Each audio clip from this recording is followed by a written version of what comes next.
കൊല്ലം പത്തനാപുരത്ത് സ്വകാര്യ ബസും കാറും കൂട്ടിയിടിച്ച് 3 പേർക്ക് പരിക്ക്. 2 പേരെ തിരുവനന്തപുരം മെഡിക്കൽ കോളേജ് ആശുപത്രിയിലേക്ക് മാറ്റി.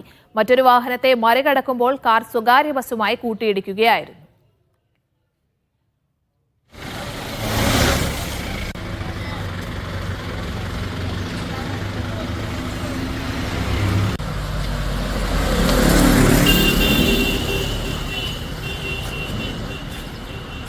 കൊല്ലം പത്തനാപുരത്താണ് അപകടം ഉണ്ടായത്. അതിന്റെ ദൃശ്യങ്ങൾ, ആ വാഹനത്തിന്റെ ദൃശ്യങ്ങളാണ് പ്രേക്ഷകർ കാണുന്നത്. കാറ് ഏകദേശം പൂർണ്ണമായും തകർന്ന അവസ്ഥയിലാണ്. കാറും ബസ്സുമാണ് കൂട്ടിയിടിച്ചത്. 3 പേർക്ക് പരിക്കേറ്റിട്ടുണ്ട്. 2 പേരെ തിരുവനന്തപുരം മെഡിക്കൽ കോളേജ് ആശുപത്രിയിലേക്ക് ചികിത്സയ്ക്കായി മാറ്റിയിരിക്കുകയാണ്.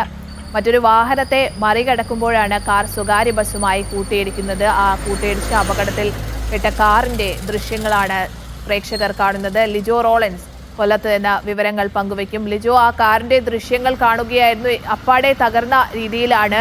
ഈ പരിക്കേറ്റവരുടെ ആരോഗ്യനില എങ്ങനെയുണ്ട്?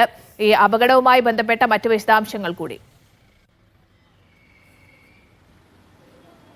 സ്നേഹ, ഇന്ന് രാവിലെ 7 മണിയോടുകൂടെയാണ് ഇത്തരത്തിൽ ഒരു അപകടം പത്തനാപുരത്തിന് സമീപമുണ്ടായത്. അതായത് മലപ്പുറത്ത് നിന്നും ഭാര്യയുടെ വീട്ടിലേക്ക് വരികയായിരുന്ന 2 പേർ സഞ്ചരിച്ചിരുന്ന കാറാണ് സ്വകാര്യ ബസ്സുമായി കൂട്ടിയിടിച്ച് ഒരു അപകടമുണ്ടായത്. ആ അപകടത്തിൽ 2 പേർക്കാണ് ഗുരുതരമായി പരിക്കേറ്റിരിക്കുന്നത്. കാർ ഓടിച്ചിരുന്ന വ്യക്തിയായിട്ടുള്ള സനീഷിനും ഒപ്പം തന്നെ സ്വകാര്യ ബസ് ഡ്രൈവറായിട്ടുള്ള ലാലുവിനുമാണ് ഗുരുതരമായി പരിക്കേറ്റിരിക്കുന്നത്. ഇരുവരും ഇപ്പോൾ തിരുവനന്തപുരം മെഡിക്കൽ കോളേജ് ആശുപത്രിയിൽ ചികിത്സ തേടിയിട്ടുണ്ട്. ആദ്യം സമീപത്തെ താലൂക്ക് ആശുപത്രിയിൽ ചികിത്സ നൽകിയതിനു ശേഷം പരിക്ക് ഗുരുതരമായതിനെ തുടർന്ന് തിരുവനന്തപുരത്തേക്ക് മാറ്റുകയായിരുന്നു. ആ വാഹനം ബസ് ഡ്രൈവറായിട്ടുള്ള ലാലുവിന് കാലിനാണ് ഗുരുതരമായി പരിക്കേറ്റിരിക്കുന്നത്. അതോടൊപ്പം തന്നെ സനീഷിനാണ് കൂടുതൽ ഗുരുതരമായ പ്രശ്നങ്ങളുള്ളത്.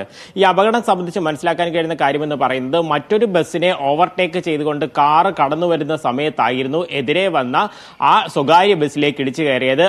ആ കാറിൽ ഇടിക്കാതിരിക്കാനായി ആ വാഹനം ബസ് വെട്ടിച്ചു മാറ്റിയെങ്കിലും അതിന് സാധിച്ചിരുന്നില്ല. കാറിലിടിച്ച് തുടർന്ന് മതിലിടിച്ചായിരുന്നു ആ ബസ് നിന്നതെന്നുള്ള കാര്യമാണ് മനസ്സിലാക്കാൻ കഴിയുന്നത്. പുനലൂരിൽ നിന്നും പത്തനംതിട്ടയ്ക്ക് സർവീസ് നടത്തുകയായിരുന്നു ആ സ്വകാര്യ ബസ്. ഒപ്പം തന്നെ മലപ്പുറത്ത് നിന്നും ഈ പത്തനാപുരം ഭാഗത്തേക്ക് യാത്ര ചെയ്യുകയായിരുന്നു ഈ കാർ എന്നുള്ളതാണ് മനസ്സിലാക്കാൻ കഴിയുന്നത്. ഒപ്പം രാവിലെ ആയതുകൊണ്ട് തന്നെ ആ വാഹനത്തിൽ, ആ ബസ്സിൽ കുറച്ച് ആളുകളെ ഉണ്ടായിരുന്നുള്ളൂ.